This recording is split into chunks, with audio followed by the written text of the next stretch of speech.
नमस्कार दोस्तों, हमारे चैनल पर आपका स्वागत है। जय श्री कृष्णा, राधे राधे, हर हर महादेव, ओम नमो भगवते वासुदेवाय नमः। जय श्रीमन्नारायण। दोस्तों आज हम जानेंगे वर्ष 2025 आषाढ़ मास कृष्ण पक्ष में एकादशी का व्रत कब धारण किया जा रहा है। जानेंगे व्रत के शुभ मुहूर्त के बारे में, पूजन का क्या समय होगा, इस दिन क्या करना चाहिए, भगवान को विशेष करके किस वस्तु का भोग लगाना चाहिए। तो आइए जानते हैं इन सबों के बारे में।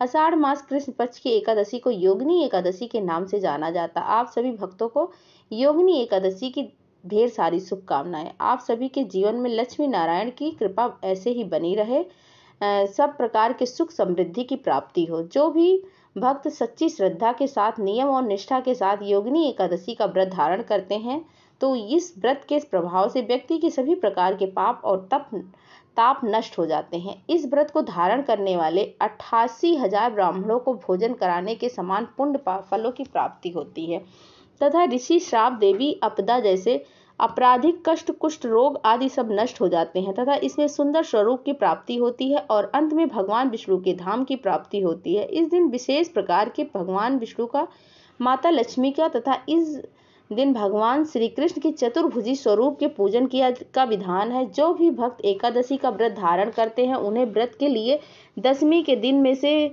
ही व्रत के नियमों का पालन करना पड़ता है। दशमी तिथि के दिन सूर्यास्त होने से पहले की सात्विक आहार ग्रहण करना चाहिए। रात ब्रह्मचर्य का पालन करते हुए भगवान नाम का स्मरण करते हुए सोना चाहिए। एकादशी की सुबह उठ के स्नान आदि करके शुद्ध वस्त्र धारण करके भगवान सूर्यदेव को अर्घ्य देना चाहिए और फिर व्रती को व्रत का संकल्प लेना चाहिए। भगवान विष्णु से प्रार्थना करनी चाहिए कि हे भगवान विष्णु, आज मैं योगिनी एकादशी का व्रत धारण करने जा रही हूँ या जा रहा हूँ। इस प्रकार से भगवान से प्रार्थना करें, मेरे सभी प्रकार के पाप ताप नष्ट हो। आपके मन में जो भी इच्छा हो, वह जो भी कामना हो, वो सब भगवान विष्णु से कहें। और इस दिन रात्रि उपवास करते हुए उपवास ना रह पाए तो एक समय फलाहार ग्रहण करें। व्रत को धारण कर सकते हैं और इस दिन भगवान के सुबह से के वक्त, शाम के वक्त, एकादशी तिथि के दिन पूरे विधि विधान के साथ पूजा करनी चाहिए। इस दिन भगवान का गंध, पुष्प, धूप, दीप आदि से पूजन करके विशेष मिश्री का भोग अवश्य लगाना चाहिए। इसे प्रसाद के रूप में ग्रहण भी करना चाहिए। जब भी भगवान को भोग लगाएं तो तुलसी दल डाल के भगवान को भोग लगाना चाहिए। अनेक प्रकार के दूध से बने हुए वस्तुएं या मौसमी फल, ऋतु फल प्राप्त हो जो उससे भगवान को भोग लगाएं। जल से आचमनी कराएं। मुख शुद्धि के लिए पान, पत्र, सुपारी, लौंग, इलायची के साथ अर्पित करें।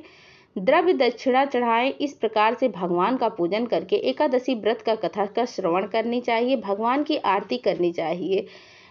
इस प्रकार एकादशी तिथि के दिन पूजन करके द्वादशी की सुबह उठ करके स्नान आदि करके शुद्ध वस्त्र धारण करके भगवान का पूजन और आरती कर ले और फिर समय के अनुसार ब्राह्मणों को भोजन करवाएं। ब्राह्मणों को दान दक्षिणा दे और समय के अनुसार फिर व्रत का पालन करें। इससे व्यक्ति के सभी प्रकार के पाप और ताप नष्ट हो जाते हैं।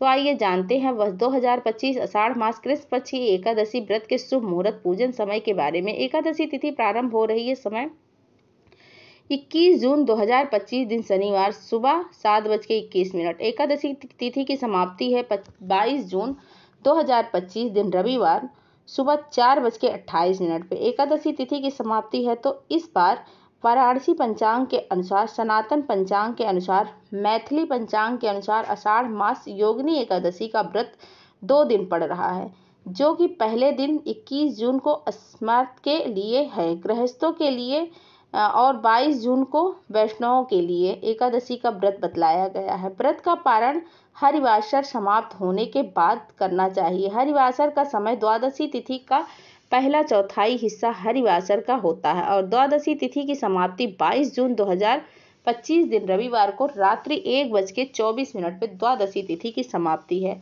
हरिवासर की समाप्ति 22 जून को सुबह 9:42 पे हरिवासर की समाप्ति है। ऐसे में जो भी 21 जून को व्रत भक्त जन धारण करने वाले हैं तो सभी व्रत का पारण 21 जून को धारण करने वाले 22 जून को पारण दोपहर 1:47 से शाम को 4:35 तक व्रत का पारण करेंगे। और जो भी 22 जून को व्रत धारण करने वाले हैं वो व्रत का पारण सूर्योदय होने के बाद व्रत का पारण कर सकते हैं। आप जहाँ भी हो तो अपने जगह के अनुसार सूर्योदय के समय के अनुसार फिर आप सूर्योदय के बाद व्रत का पारण कर सकते हैं। 21 और 22 को ब्रह्म मुहूर्त का समय सुबह 4:04 से सुबह 4:44 तक होगा। सूर्योदय का समय सुबह 5:09 से सूर्यास्त का समय शाम 6:52 होगा। राहु काल का समय 21 जून को सुबह 8:24 से 10:17 तक होगा।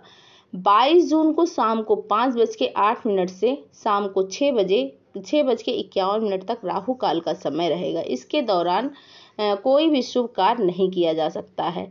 इस बात का ध्यान रखें। 21 और 22 जून को प्रातःकाल पूजा का शुभ मुहूर्त सुबह 4:24 से सुबह 5:24 तक होगा। शाम का पूजा मुहूर्त शाम को 7:22 से रात्रि 8:22 तक होगा। अमृत काल का समय 21 जून को दोपहर 1:12 से दोपहर 2:41 तक होगा। अभिजीत मुहूर्त का समय सुबह 11:55 से दोपहर 12:51 तक होगा। विजय मुहूर्त का समय दोपहर 2:43 से होगा 3:39 तक होगा। 21 जून को नक्षत्र अश्विनी होगा शाम को 7:50 तक। उसके बाद भरणी नक्षत्र होगा अगले दिन शाम को 5:38 तक रहेगा। उसके आगे कृतिका नक्षत्र होगा। 21 जून को योग अतिगंड होगा रात्रि 8:29 तक। उसके बाद सुकर्मा योग जो कि अगले दिन शाम को 4:57 तक रहेगा। उसके बाद खती योग होगा 22 जून को। त्रिपुष्कर योग बन रहा है जो कि शाम 5:38 से रात्रि 1:21 तक होगा। व्रती को व्रत के दौरान शुद्ध और सात्विकता का पालन करना चाहिए। किसी के ऊपर क्रोध नहीं करना चाहिए। अपने मन में किसी के प्रति ईर्ष्या या द्वेष का भाव नहीं लाना चाहिए। ब्रह्मचर्य का पालन करना चाहिए। इस दौरान ओम नमो भगवते वासुदेवाय, श्री कृष्ण गोविंद हरे मुरारी आदि मंत्रों का जप करें। व्रत के दौरान अवश्य ही करना चाहिए। इससे भगवान विष्णु अपने भक्तों पर अति प्रसन्न होते हैं, अपने भक्तों के सभी प्रकार के दुख और कष्ट को दूर करते हैं तथा सुख और समृद्धि का आशीर्वाद प्रदान करते हैं। जय श्री कृष्णा। राधे राधे। हर हर महादेव। ओम नमो भगवते वासुदेवाय नमः। जय श्रीमन नारायण।